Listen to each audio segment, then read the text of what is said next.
About 14 years ago, my dream of having a large raised bed garden finally became a reality. I meticulously prepared the new space, found a lumber source to provide the large 6x6 untreated cedar timbers, carefully selected the soil inputs, and went to work. In a single weekend, and with the help of 2 friends, the beds were complete and they were beautiful. Over the years, those raised beds have been the site of nonstop food and flower production in my year-round garden. The layout of the beds kept all but a single deer from ever jumping into the garden, and to this day, there isn't a single thing I would have changed then about the garden beds or the layout's design. Yet, with well over a decade of full-time exposure to damp soil and termites here in hot, humid North Georgia, the beds finally gave way to their age and rot, and I knew I had been putting off the inevitable to the last possible moment. The beds had to go, and they needed replacing, but with what? That was the big challenge. Replacing the beds with the same wood was not an option. I still love that look, but cedar has gotten so expensive, and as I learned, they have a limited lifespan. I needed something more durable, which would likely involve a completely different look for the beds. I had some decisions to make, but I was ready for the challenge. From the time I realized I had reached the limits on the bed's useful life, it wasn't long though before I started taking each bed apart piece by piece and removing them all and relocating all the soil. And this time, with the help of 2 other friends, I had the help I needed to come up with a brand new design for the beds and get them all built from scratch in 5 days from start to finish.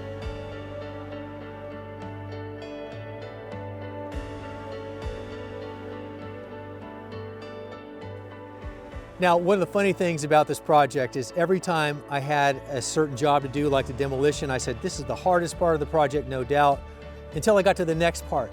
And the next part from demolishing these beds was leveling the grade so that when the new beds went in, they had basically a tabletop surface so everything would be level.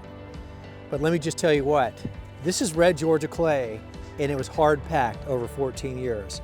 Trying to level those humps and make everything even was more work than I ever imagined. 24 inches, and you can just see the Georgia red clay right there, just gripping onto this, the texture of this. That's intentional. When you put these in concrete, it helps the concrete bind and reinforces it. Here, the clay is doing the same job as the concrete, so it binds and reinforces and makes it very hard to get out. Okay, we've made serious progress. Now that the beds are out and the soil's been relocated and the wood has been set aside, which, by the way, is super rotted. I'm going to show you that in just a minute. But I'm also using my landscape rake to do a first run. But the wood, that was a major deal and the main reason why I was redoing these beds to begin with. And I talked about how rotten they were. Check this out. This is what you don't see on the inside of the beds. But this is what was happening, the termites and the moisture and the warm weather. This is the perfect combination for those termites to just have a field day in here. So that's what I was dealing with and why I faced the inevitable and was out of time. So the next step for me is to finish off with this landscape rake, level this out the best I can, and then I'll bring another piece of equipment in here to try to knock down the hard soil and get it leveled out. So when we place these beds, we'll have just a nice, hopefully flat plane with consistent spacing and leveling to make it look really good. But it's important to get this part right before that happens.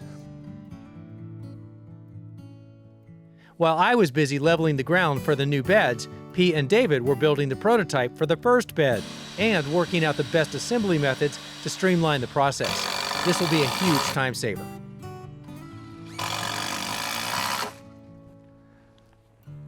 All right, so we're making progress, and now we're at the point where we've got these main nylon guidelines. This is really important because remember I talked about everything was going to change except the footprint of the garden because I love the layout and I wanted to replicate that. But the way that we do that is to make sure that everything is plumb with a central axis, like the main long walkway here with 4 feet of width. So we mark those to make sure that we're going to be even all the way down through the garden. And then we space off the lines, and we're going to do vertical and horizontal lines so we can really cross-check ourselves. But at the end of the day, everything will be perfectly spaced down the main axis and then on the perpendicular to that with every bed evenly spaced all the way around. And that was one of the big appeals for this garden, is that I loved the layout and the functionality of it and the fact that you had even spacing everywhere. And I didn't want to lose that when we did the new garden. And the key to that is making sure that you have your line set before you ever put the first bed in place. All right, so here's the first look at the mysterious new raised beds. I told you that the footprint was going to be the same, but I didn't really share any details about the look of the bed, but here it is. And let me tell you just the overview about this right now, and then I'll give you details as we assemble one and go step by step through the process. So the overall dimensions are about the same as the previous beds, 12 by 4s, but if you recall, those previous beds were untreated cedar 6x6 timbers, and as you know, after 14 years they were rotted to the point they had to be replaced. So here's what I went with and why. I am using treated wood on the outside, treated pine, and this is galvanized roofing sheeting. So these are 12 foot long and they're just sitting inside, and this is where the soil will be in contact. There won't be any contact with the treated wood. Really not that that's as much a concern, because copper is the preservative these days, and that's no big deal versus the arsenic of prior years, many years ago. But the height is going to be 18 inches, just like last time. And we put this framing on top, so I've got a great place to sit or weed or sow seeds or whatever it may be. But the look, I'm really happy with it. And it's kind of farmy, it fits with the motif of the overall look of the property and the greenhouse. And so I'm excited about this, and the layout, as I said, will be the same. But I think we're ready to really rip through 15 more now that we've got the prototype figured out and the process to put them together in the most efficient way. Here's how we built the beds at the garden farm. We started by gathering all the lumber and materials and cutting everything to the exact dimensions from the plans. These beds use a combination of 4x6s and 4x4s for the main structure, with 2x4s and 2x6s making up the interior framing and the top frame for sitting. Before anything went together, we pre-cut every piece of lumber so the entire build would flow smoothly and quickly once it was time to connect it all together. So as part of the plan, these are 4x4 pieces that are going to have ground contact. So this cut end is going to be in direct contact with the soil. Now, in normal pressure treated wood, end to end, before it's cut, it's sealed.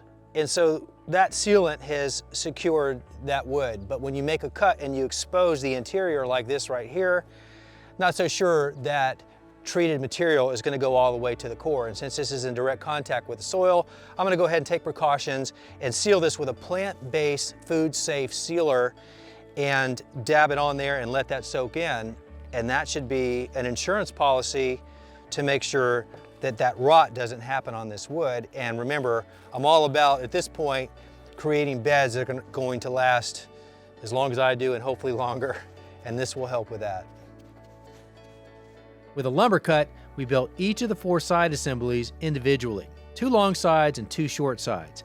Each piece is secured using exterior 4-inch and 6-inch screws, and we pre-drilled pilot holes and countersunk where needed to keep everything tight, flush, and clean.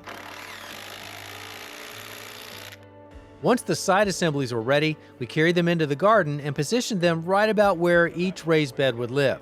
These frames get really heavy, so assembling them in their final location saves a lot of effort later. After the 4 sides were connected, we tilted the bed on its side and installed hardware cloth across the entire bottom. This will create a strong barrier against burrowing pests, for me it's moles, while still allowing excellent drainage. And once the hardware cloth was secured, we added the corrugated metal panels along the inside walls using self-tapping screws. And just like the lumber, we pre-cut the metal panels using cordless metal shears. Metal gives the beds their signature look and adds long-term durability. While all of this was happening, we also pre-made the frames that sit on top of the beds. These are the 2x6 frames that give the beds that finished look and makes them really comfortable to lean or sit on.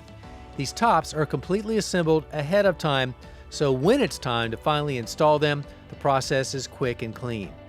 Now, if you want all the exact measurements, the cut list, the hardware you'll need, and the amount of soil that it will take to fill all the beds, and the full construction drawings, You can download the complete plans for free from my website, joegardener.com/raisedbedplans, no spaces.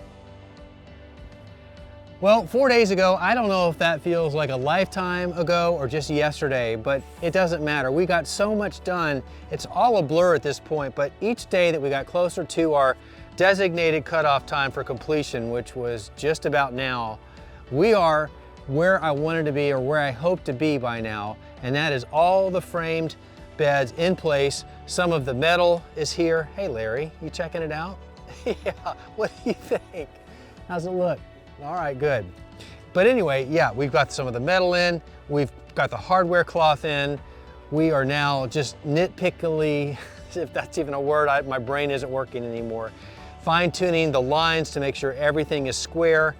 We have a little more work to do there, but I'm telling you what, once again, I am so thankful to have help. There's no way I could have done this without these guys right here, David and Pete, who contacted me out of the blue basically. We've been friends, but they contacted me when they found out I was trying to rebuild new beds, and they offered their services with their tools and their time away from their family and long drives to Atlanta from where they came, Tennessee and Michigan. And I'm so thankful for you guys to have been here to help me all this time. We worked hard from 7 in the morning until dark, which is about 5:30 at night.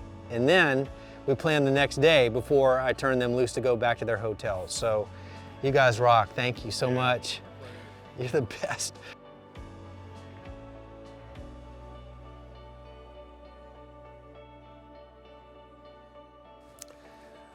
These beds are very different by design. Mainly the type of wood that I'm using, and I've incorporated metal here. So why did I do that? Well, first of all, I knew that I had to get away from untreated cedar because obviously the wear on that doesn't last forever. Yet at the same time, I wanted to do all I could to provide longevity to the beds and minimize the exposure of the soil with the treated wood. And that's where the metal comes into play. Plus, it's a completely different look, a new look for the garden, and kind of fun just to kind of mix it up a little bit. But here's something that I made a change to after the initial design was put to paper. Initially, these beds had the metal going down just to the exposed area, and that was a cost-saving design measure. And that made a lot of sense because we could, again, use just one long sheet, cut it in half, and we would have the long pieces that we need for an entire bed. But after I installed them and I started thinking about that exposed piece right there, I had two issues with it. Yes, that's going to be in constant contact with moist soil, so that can reduce its lifespan. And the other thing is, the soil is in contact with treated wood. And again, the concerns really aren't there anymore, but to play it extra safe, a little bit of insurance policy, I decided, because I had some extra panels, so I could just cut some more pieces that I had and then retrofit them right onto the bottom, and it fits like a glove.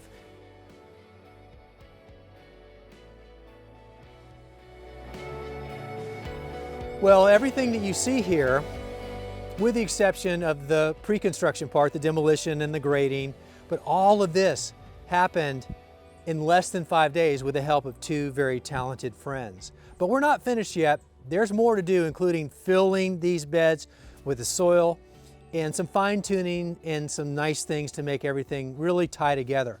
And we're going to be filming that too. And I'm going to bring you that as soon as we get that done in the next few weeks. So stick around because that's going to be good information that you're going to want to see. And I can't wait to share that with you too.